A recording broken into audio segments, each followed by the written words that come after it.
Okay. I got a quick question for you, actually, if that's all right. Yeah, Did yeah, you please. Did you actually start with using the Anarchist? Is that where you start getting all your ideas early on? What's that? Do you know the Anarchist cookbook? Do you remember that? Oh, yeah. I'm familiar with it. Yeah. Did you learn that like when were you reading that back in the day? No, I got gifted it for Christmas one year, but like long after I'd been doing stuff on YouTube. Okay.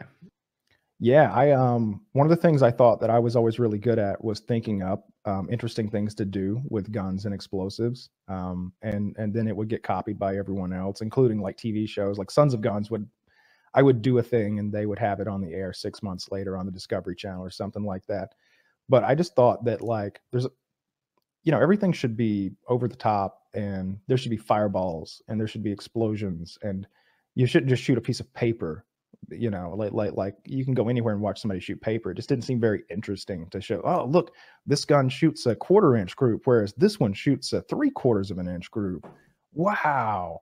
Like, yeah, that's the sort of shooting that I had done growing up with hunting and target shooting. Lots of sporting clays with the shotgun, lots of handgun stuff, lots of really long range stuff. I did a lot of deer hunting growing up with like Remington 700s and lots of 308 stuff. But I thought what was interesting, what I wanted to see, was literally what you see in action movies. Yeah. Like I want to see what Rambo, like Rambo nailed it. Everybody wants to see you shoot. They don't want to see you go prone with an M249 and fire off safe 5-round bursts. They want to see you stand up, wrap that bandolier around your left hand, and just one hand to the gun using the recoil to hold it up. Like if you're gonna shoot a Mod Deuce, they don't want to see you firing these dit shots. They want to see 100-round mag dumps or belt dumps into something silly, And so you obviously miss it a lot then. Not really, honestly. Like I always liked video games more than I like guns.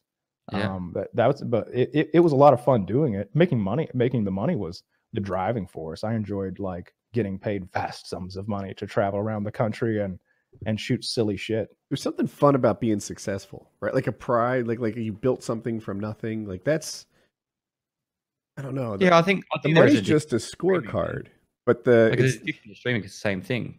Mm-hmm. I was thinking that when I said it. Like it's not the. I have a hard time. Like obviously, money is really nice. It relieves a certain kind of stress, but it wasn't like I just felt good about thinking I was good at something. Like that was a big part of the drive. When my YouTube was exploding, it was cool to do well at something, to feel like I was good at it. Like the rewards. If there was no money involved at all, it would still be kind of addicting, and there'd be a reward cycle just in terms of, stack ranking up a community, like working your way into being somebody relevant.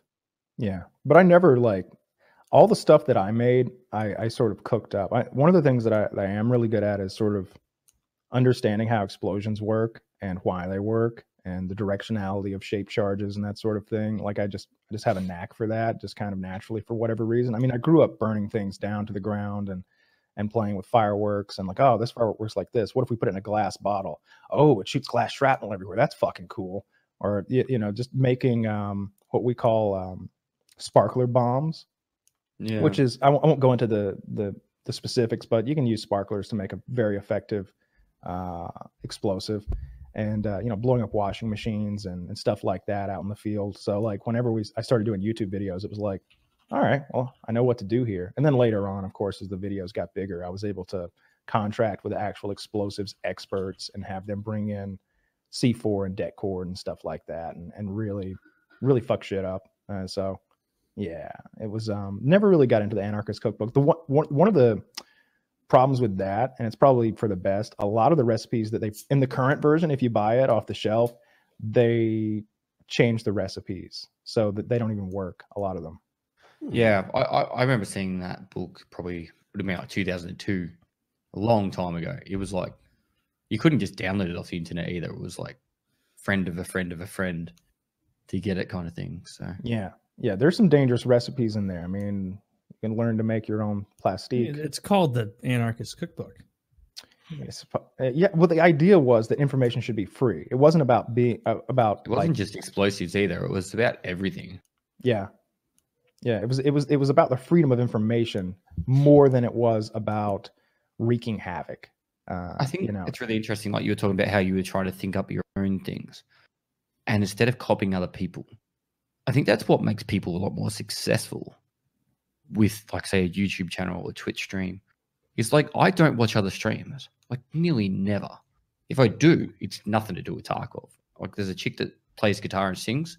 I like listening to her while I'm editing. There's like, you know, another chick that I know, it's not always females, but there's another chick that I know, she does what's called confessional Sundays. And it's just people write in confessions to her and she reads them out on stream. It's I really want to fucking funny. fuck you. There's a topic each weekend, but just That's a random shit neat like that. idea. Yeah, and it's But yeah, I think that's very important. Like I absolutely, I never watched any other gun YouTubers. I was aware of them because I would meet them at events and stuff, and they would be like, "Hey, I'm Billy Bob 357 Magnum. I'm sure you've heard of me." And I'm like, "Oh yeah, Billy Bob, you make the best videos that in some way revolve around firearms." You make my favorite 357 Magnum content. Yeah, and it wasn't that like I felt like I was too big to watch your videos or that you didn't make good videos, because maybe you do. It was that I never wanted to be influenced by someone else's videos, and I occasionally got accused of it. Like I made a video where I took the dust cover off of an AK and just made like an AK ice cream sundae where I just dumped all sorts of garbage ice cream and cherries and chocolate chips and stuff into the receiver, you know, with the dust cover off, and just showed that like it'll just chew through them. It doesn't matter. And apparently Carnicon had done something similar with like bacon and eggs or something, or maybe it was the other way around. Like somebody else had done the same thing like 3 months before and gotten 30,000 views. I used to watch your content all the time. I don't think that's the only way to have success. Like I would keep in the COD community, I'd keep in touch with what people were doing. People would talk about a topic and I'd be like, right. And I could name the map that they talked about it over and what the game type was. And it wasn't that I stole other people's ideas, but it was useful to know which ideas were taken, and just to see the kinds of things people were doing could inspire my own. yeah. I agree with that. I'm not saying that's the only way of doing it, but like for example, I'm arguably the fastest leveler in Tarkov. I don't know anyone really levels faster than me in the early levels at least. But I don't even know how other people level. I haven't actually ever watched. So for me, it's like maybe there are faster ways. I could probably learn some things. I just, yeah. And sometimes if you, like in the COD world anyway, for example, Wings of Redemption was very, very good at leveling. And what he would do is he would run this thing called an emergency airdrop. Yeah. And then he'd give away all his prizes. And he's like, you know, this thing right here, it's like an advanced UAV. It's worth a ton of experience points. It doesn't matter if I call it or you call it. So I'm giving it to you. You know, this thing right here is a Predator missile. It's worth 1 kill, right? And I'm going to get 100 XP. But if I give it to you, I get 5 times that. So I think I included that in a video. And I was like, I learned this from Wings of Redemption. And there was never any, like, that's okay to do. So. My emergency airdrop strategy was always like, all right, you're going to throw it down, and then you're going to steal everything before anyone can get it real fast. And then you try and get some kills. Mine was, okay, we're going to do the duplication glitch. So we keep throwing it more and more and more. Oh, I remember that now. Because this game is fucking stupid and the devs don't patch it. Yeah, I always wanted to, I didn't want to be accused of copying anyone. And so I just never watched anyone. I didn't care what they were doing. I just wanted to do my own thing. And plus a lot of people didn't want to do what I was doing because they would get, you know, fussed at anyway. A lot of the after I started blowing things up, a lot of people started blowing things up, and after I added fireballs, a lot of people started trying to do it. And you know, it was just like, I'm gonna be me, and if you want to copy, I don't give a shit. Go for it. Yeah, I'm the same.